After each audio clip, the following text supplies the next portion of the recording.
नमस्ते दोस्तों। मैं अंजलि हूँ और मेरी उम्र अभी 24 साल की है, लेकिन मेरा शरीर पूरी तरह से एक जवान लड़की जैसा है।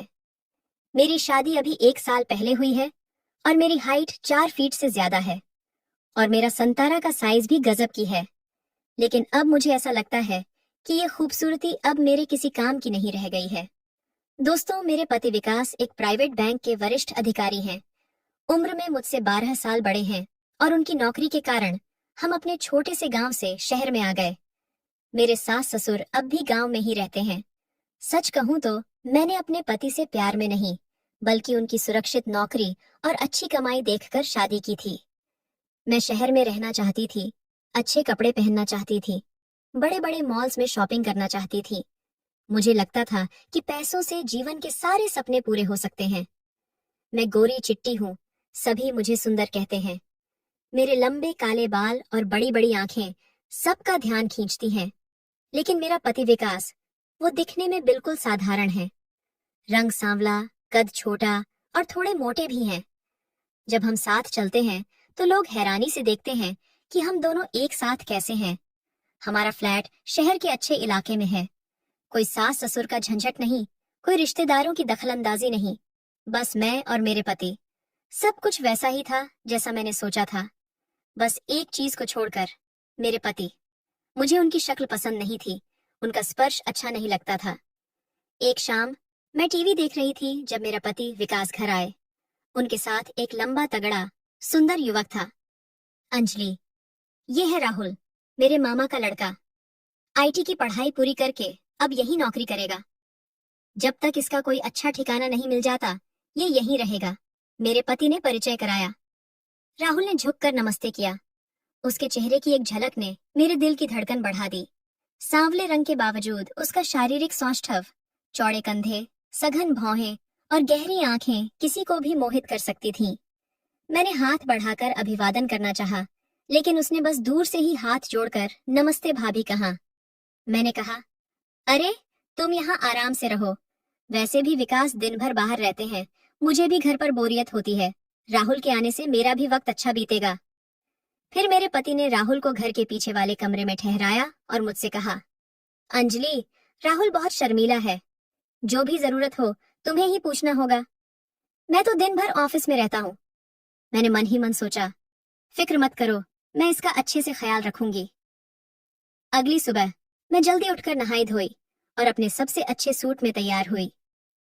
बालों को खुला छोड़ा, हल्का मेकअप किया और थोड़ा परफ्यूम भी लगाया। जब मैं लिविंग रूम में पहुंची तो राहुल योगा कर रहा था।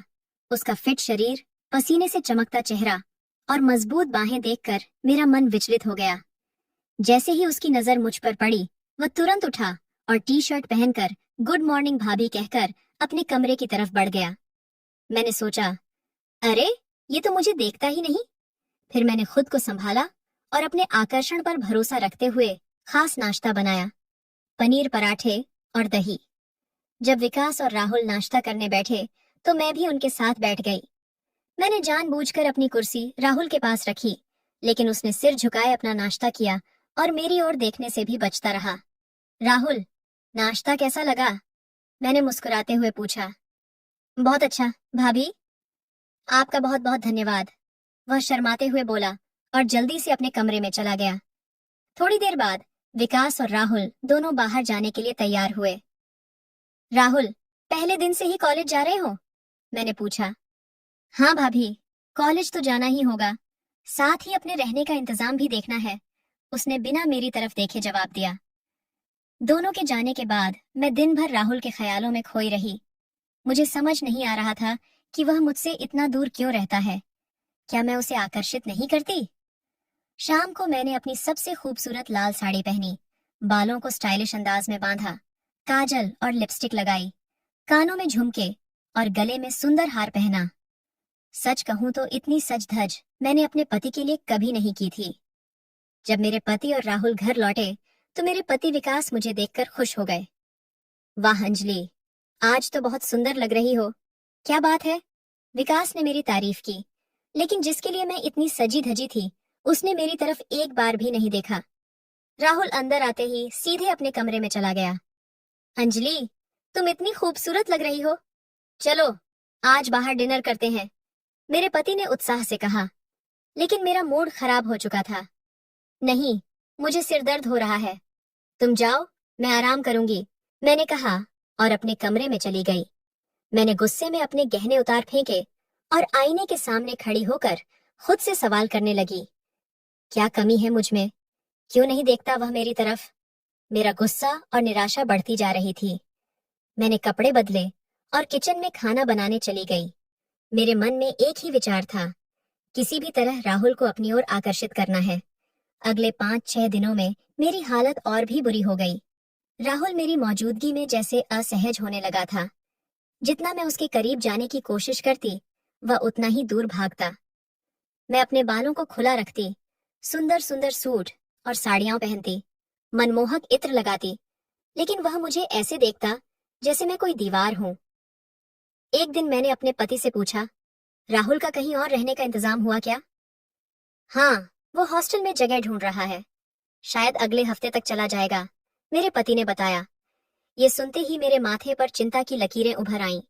बस 1 हफ्ता, अगर राहुल चला गया तो मैं उसे कैसे पाऊंगी? मुझे जल्द ही कुछ करना होगा, वरना वह मेरी जिंदगी से हमेशा के लिए दूर हो जाएगा।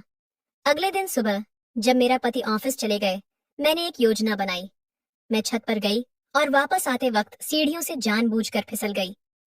मेरी चीख सुनकर राहुल दौड़ता हुआ आया। भाभी, क्या हुआ? आप ठीक तो हैं? उसके चेहरे पर वास्तविक चिंता थी।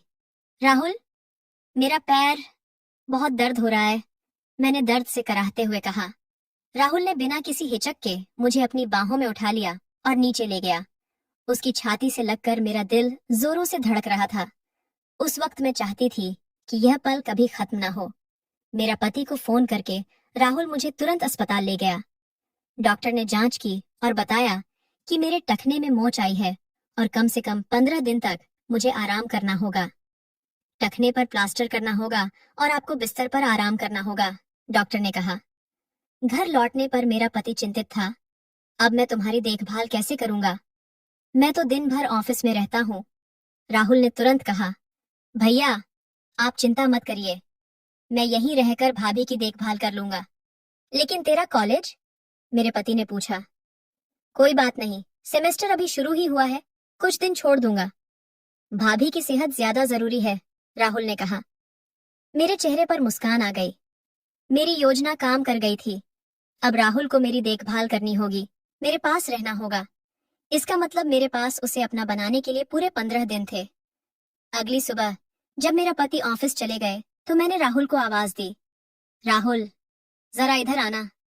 वह मेरे कमरे के दरवाजे पर खड़ा हो गया, अंदर आने से कतराता हुआ। क्या हुआ भाभी? कुछ चाहिए था, मैं बोली। राहुल, मुझे बहुत बोर हो रहा है, क्या तुम मुझे हॉल में ले जाओगे? मैं यहाँ अकेली पड़ी पड़ी पागल हो जाऊंगी, मैंने अपनी आंखों में विनती भरकर कहा।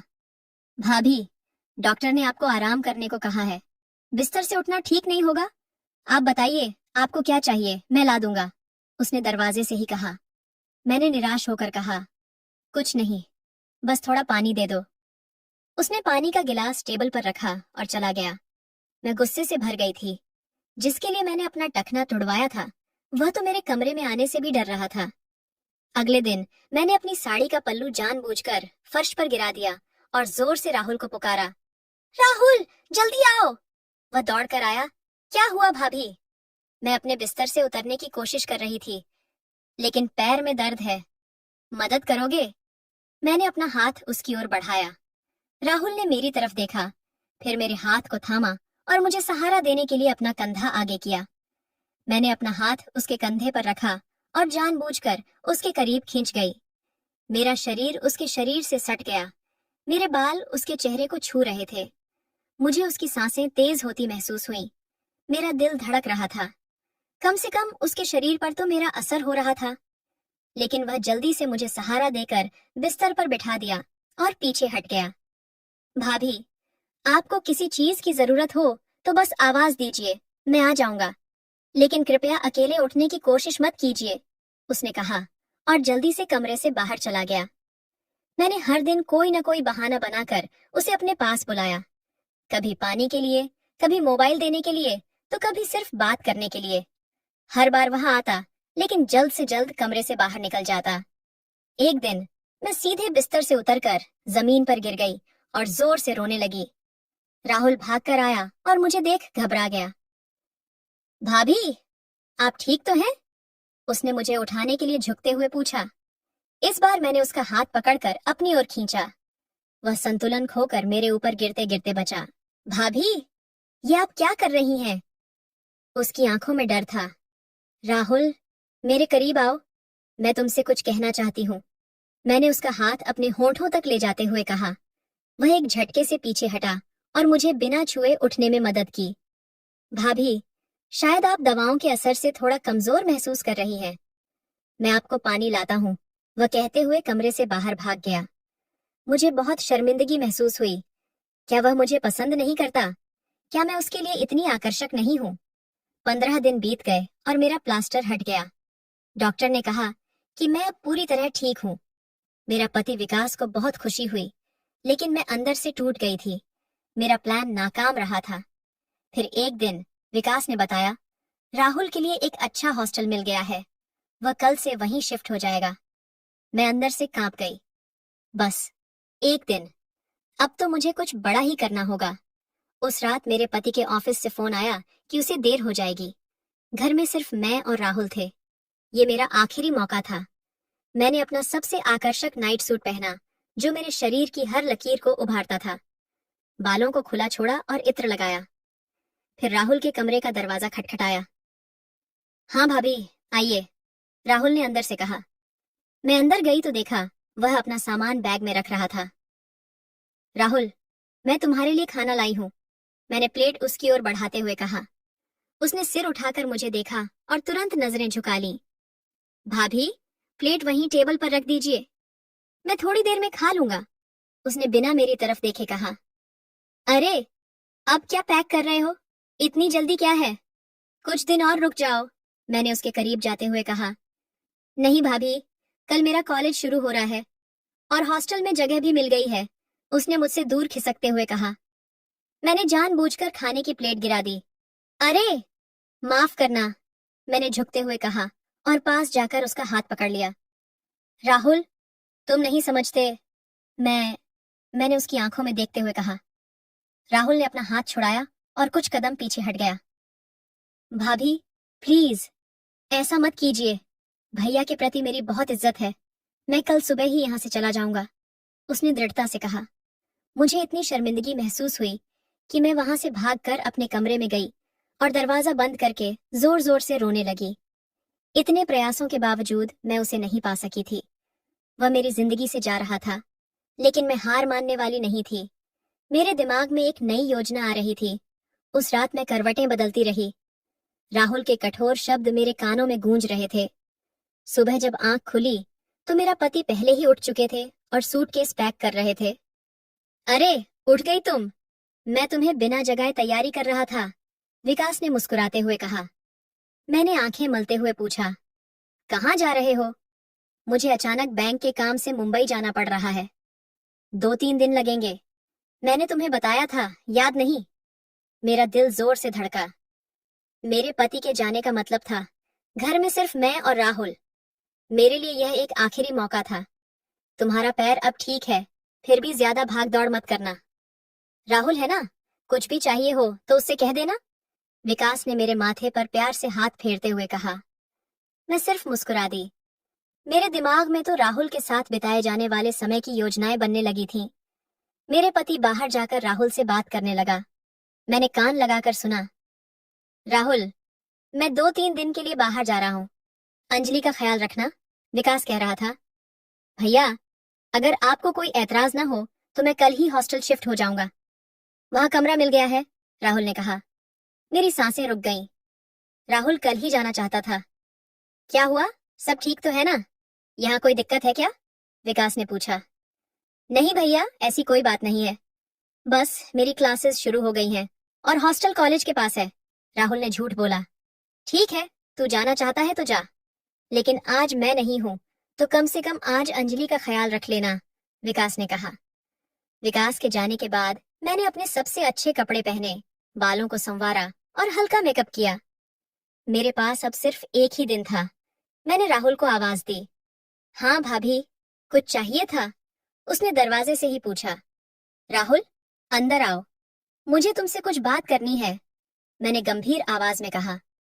राहुल हिचकिचाते हुए अंदर आया, लेकिन दरवाजे के पास ही खड़ा रहा। सुनिए राहुल, मैं सीधे मुद्दे पर आती हूँ, मैंने अपनी आवाज में आत्मविश्वास भरकर कहा। मैंने कहा, राहुल मेरी तरफ देखो, मेरी आंखों में देखो और बताओ, मुझ में क्या कमी है? मैं इतनी सुंदर हूँ, शरीर से पूरी तरह भरी हूँ। तुम्हें जो कुछ भी चाहिए मैं तुम्हें देने के लिए तैयार हूँ। फिर तुम्हारी दिक्कत क्या है? राहुल, मुझे तुमसे प्यार हो गया है। राहुल के चेहरे का रंग उड़ गया। उसने नजरें नीचे कर लीं। भाभी, ऐसी बातें मत कीजिए, मैं भैया का बहुत सम्मान करता हूँ। मैंने उसे बीच में ही रोका।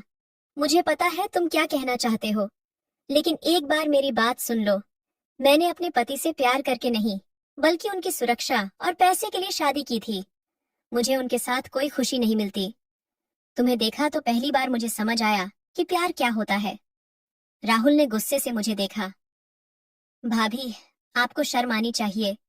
भैया आपसे बहुत प्यार करते हैं, वे आपके लिए क्या क्या नहीं करते। और आप, तुम क्या जानो प्यार के बारे में? मैं भावुक होते हुए बोली। अगर तुम मुझे चाहो तो मैं विकास को छोड़ सकती हूँ। मेरे पास पैसा है, हम दोनों कहीं भी जा सकते हैं, नई जिंदगी शुरू कर सकते हैं। राहुल के चेहरे पर अविश्वास और गुस्से का भाव उभरा। उसने कदम बढ़ाकर मुझे जोर से एक थप्पड़ मारा। बस कीजिए, बहुत हो गया। मैं भैया का विश्वास कभी नहीं तोड़ूंगा। वे मेरे लिए भगवान से कम नहीं है। और आप सिर्फ स्वार्थ और वासना से भरी हुई हैं। आप प्यार के नाम पर धब्बा हैं। मेरे गाल पर थप्पड़ का निशान था, लेकिन उससे ज्यादा मेरे अहंकार को चोट पहुंची थी। तुम्हें यह सब महंगा पड़ेगा, मैंने कड़वाहट से कहा। मुझे धमकी मत दीजिए भाभी, मैं कल सुबह ही यहाँ से चला जाऊंगा, राहुल ने कहा और कमरे से बाहर चला गया। रात होने तक मैंने अपनी हार नहीं मानी। मैंने अपने पास रखी एक्स्ट्रा चाबी उठाई और रात के 12 बजे, जब घर में सन्नाटा था, चुपके से राहुल के कमरे का दरवाजा खोला। कमरे में अंधेरा था। मैं धीरे धीरे उसके बिस्तर की तरफ बढ़ी। वह गहरी नींद में था। मैंने चादर उठाकर उसके बगल में लेट गई और उसे अपनी बाहों में भर लिया। अचानक बत्ती जल उठी और मैं चौंक गई। दरवाजे पर राहुल खड़ा था। मैंने घबराकर अपने बगल में देखा तो पाया कि मैंने जिसे गले लगाया था वह राहुल नहीं, विकास मेरा पति था। विकास, तुम तो मुंबई गए थे ना? मेरी आवाज कांप रही थी। विकास उठकर बैठ गया। उसके चेहरे पर अजीब सी मुस्कान थी। नहीं अंजलि, मैं कहीं नहीं गया था, ये सब एक नाटक था, विकास ने शांत स्वर में कहा। क्या मतलब? मैं समझ नहीं पा रही थी। मतलब ये कि राहुल मुझे पहले ही दिन से बता रहा था कि तुम उसके साथ क्या कर रही हो। पहले तो मुझे यकीन नहीं हुआ, मैंने उस पर ही शक किया, लेकिन फिर मैंने तुम्हारी करतूतें अपनी आंखों से देखी, मेरा पति ने कहा। राहुल, लाइट जलाओ, विकास ने आवाज दी। पूरे कमरे की लाइट जल गई और मैंने देखा कि एक कोने में एक कैमरा सेट किया गया था। हमने तुम्हारी हर हरकत रिकॉर्ड कर ली है अंजलि, तुम्हारा हर झूठ, हर साजिश, राहुल ने कहा। मैं अपमान और शर्म से भर गई। मेरे पैरों तले जमीन खिसक गई। मैं बेड से उतरकर भागना चाहती थी, लेकिन मेरे पैर जवाब दे गए। तुम सोचती हो कि तुम बहुत चालाक हो अंजलि, विकास ने कहा। तुमने सिर्फ मेरे पैसों के लिए मुझसे शादी की और फिर मेरे भरोसे और प्यार का मजाक उड़ाया, लेकिन मैं इतना भी बेवकूफ नहीं हूं जितना तुम समझती हो। विकास, मैं माफी चाहती हूँ। ये सब, मैं हिचकियां लेते हुए कहने लगी। बस करो अपना नाटक, मेरा पति ने गुस्से से कहा। आज रात यहीं सो लो, कल सुबह तक मैं चाहता हूँ कि तुम अपना सामान बांध लो और इस घर से चली जाओ। मैं तुम्हारे लिए तलाक के कागजात भेज दूंगा। विकास और राहुल दोनों कमरे से बाहर निकल गए और मुझे अकेला छोड़ दिया। मैं फर्श पर बैठकर रोने लगी। मैंने अपने आप से क्या किया था? मैंने एक अच्छे इंसान की जिंदगी बर्बाद कर दी थी, जो मुझसे सच्चा प्यार करता था, सिर्फ अपनी वासना और अहंकार के चलते। अब मेरे पास कुछ भी नहीं बचा था, न पैसा, न प्यार, न सम्मान, बस पछतावा और अपमान। सुबह होते ही मैंने अपना सामान पैक किया और विकास के घर से हमेशा के लिए निकल गई। मैं नहीं जानती थी कि मैं कहाँ जाऊंगी, लेकिन मैं जानती थी कि मेरी जिंदगी अब कभी पहले जैसी नहीं होगी। प्यार सिर्फ सुंदरता और पैसों पर नहीं टिकता, ये मुझे बहुत देर से समझ आया था। दोस्तों, कभी कभी हम लालच में आकर जो पास है उसकी कीमत नहीं समझते। अंजलि ने अपने स्वार्थ और वासना के चलते एक अच्छे रिश्ते को खो दिया। प्यार का असली मतलब सिर्फ पैसा या शारीरिक आकर्षण नहीं होता, बल्कि सम्मान, विश्वास और समझदारी होती है। दोस्तों, आपको यह कहानी कैसी लगी? कृपया अपने विचार साझा करें। अगर आपको यह कहानी पसंद आई तो इसे लाइक और शेयर करें। ऐसी ही और कहानियों के लिए हमारे चैनल को सब्सक्राइब करें और बेल आइकन दबाना न भूलें। धन्यवाद।